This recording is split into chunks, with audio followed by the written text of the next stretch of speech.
and how do you intend to promote it to the world?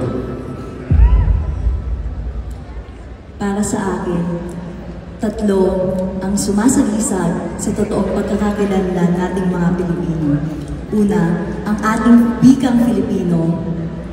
Dahil tayo ay isang kapuluan at mayroong iba't ibang etnisidad at lengguwahe, iisa ang ating wika. Pangalawa, ang ating kulay kayumanggi na sumasalamin sa ating kasipagan tulad ng mga magsasaka na bilad man sa araw at babad man sa tubigan, masipag na nagtatanim at nagingisda.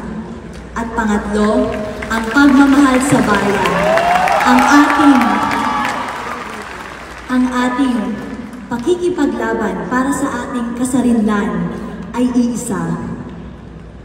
At ang tatlong ito ay ang aking advokasya upang mas mapaunlad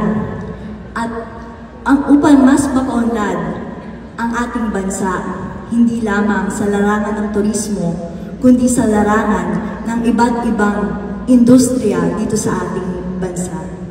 Dahil magagampanan natin ito sa pamamagitan ng pagkatok sa Filipino diaspora, mga komunidad ng 12 milyong Pilipino na binubuo sa iba't ibang sulok ng mundo.